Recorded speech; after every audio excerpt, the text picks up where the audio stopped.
So, hi everyone. Now we are joined by Dr. Miriam Smith, who is Joanna's mom and special guest of the podcast today. So, Miriam, can you please tell the audience about your company or where you started in your career? Thank you so much. I do appreciate that. This is great to be here with you. Thanks for the invitation. I'm excited. My name is Miriam Smith, and I have been a nurse for more than 4 decades. Presently, I host the program on empowering new nurses. And my goal behind that is that I actually want to see my new nurses in particular be successful, helping them to provide high quality care to all patients. And your program, is it a podcast? My program is a podcast. Okay, cool. Yes. And I also have a YouTube. Okay. And my website includes empowering new nurses. And one might ask, why new nurses? The reason is that they have not really received that experience or gleaned that experience as yet. And they encounter fears, they encounter discouragement, and sometimes they might meet nurses who are not as helpful as they would have liked to in that initial phase. Therefore, I've seen from my experience whereby I have to onboard them in the profession, in the healthcare system, also orientate them. And I've seen the time varies in terms of from novice to be an expert and then to be proficient. So because of that, Joanna also has been instrumental in helping me to decide on the podcast because I definitely passionate about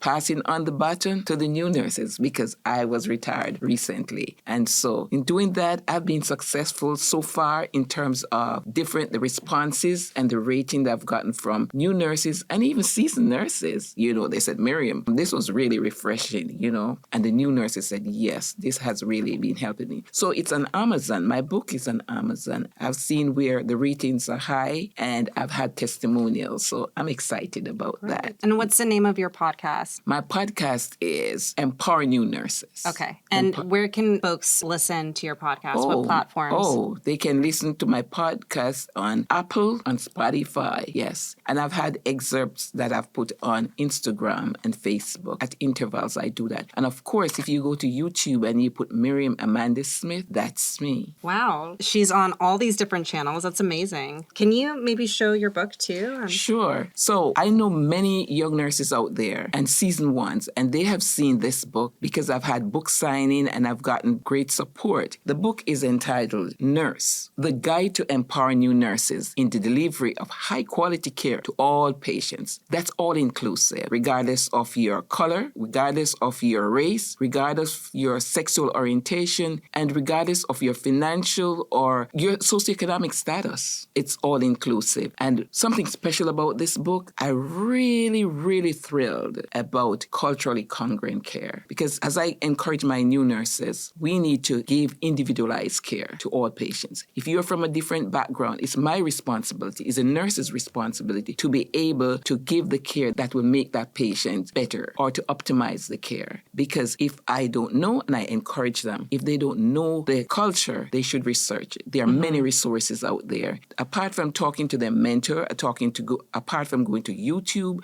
apart from researching different topics, it's important to know and asking the patients too. Because from that you'll know. In my culture, responding to pain might be a loud cry. To another person's culture, they will just take it very easy. However, when you talk to them and see their nonverbal action, you'll be able to identify. And as you talk, there's so much to learn. So I'm excited about that. That's amazing. Yes. Joanna, I'd love to hear about what it was like to have Miriam as your mom and how she's inspired, your career path. For sure. Well, I always tell my mom, thank you so much for birthing me. I was, I guess, a late baby, if you'd call it that. My mother was a very heavily career-driven young lady. And not only that, but how long were you on bed rest with me? Was it like 6 months or something?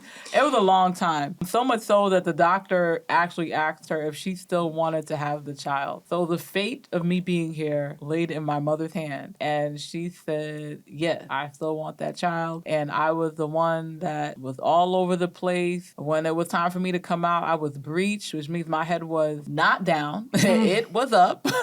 And so they had to cut her. And so, when I think about all of those things that she had to go through, I'm just like, yeah, Mom, thanks. You didn't have to put yourself through all of that. But if she didn't, I wouldn't be here. So that's number one. That's what it's like to have an amazing mom. And then second of all, in terms of my mom's influence on my career, I know this is funny. My mom always worked super hard. She had amazing cases. She's being super humble right now. My mom has taken care of some very high profile patients, clients, some that were presidents of countries, flew on her own private jet with some of them, taking care of financial tycoons in the New York City area. And so, it was beautiful just to be able to see and be a byproduct, I would say, of some of those relationships that she had. So once again, I knew and I saw what was possible because, once again, your sphere of influence and the people who you were around. I also knew I did not want to be a nurse because I'm talking about the nice parts, but there were nights with some of the stuff that I heard her come back home with, in terms of how the patients treated her. I knew that a math problem would say 1 + 1 is 2 and a position function is going to yield me a time graph. And I'm okay with that. I'm going to tell the folks on the job I need it to be done before 3 o'clock and they're going to get it done. And I'm good. I'm not going to get the back talk.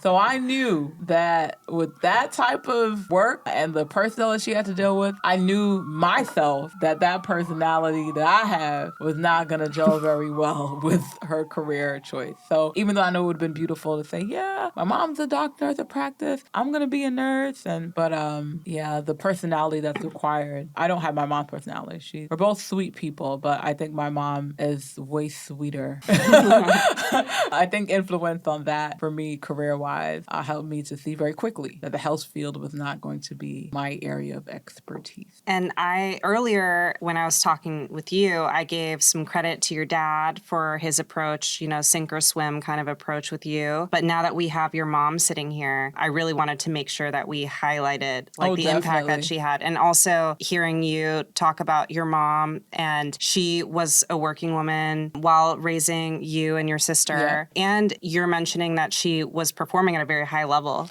She was taking care of high profile cases. She has a doctorate. And I think we talk a lot about representation, like seeing a woman with ambition and performing at a high level while taking care of her kids, while being present as a mother. I think that is incredibly powerful. Definitely. Yeah. Thank you, Miriam. Thank you. If I might just share with you that 9/11, I definitely was one of the first responders there. And that it's also in my book, this experience I had to share. Seeing the fatalities and being there in person, it was unbelievable. Going home, reaching home and seeing them, my 2 girls at home, and I was all white, when I reached home. So it was unbelievable, the experience, what it was like. But to have gone through that and helping humanity, I knew that many people have died, and even someone that I knew, the family, died there. It was emotional, but at the same time, I'm happy I was able to do for the less fortunate, the most vulnerable at that time. And I attribute that to my background because I actually volunteered to go down there and help. So every time we have 9/11, that comes back. I reflect on that, being there, helping humanity. To me, is profound. Thank you for doing that. And that's such an amazing, I'm so glad that you were able to talk about that in your book. And that actually, I can see the thread continue with Joanna of wanting to serve and give back. I know that you, in watching your mom work, you're like, I don't want to be a nurse. That is totally fine.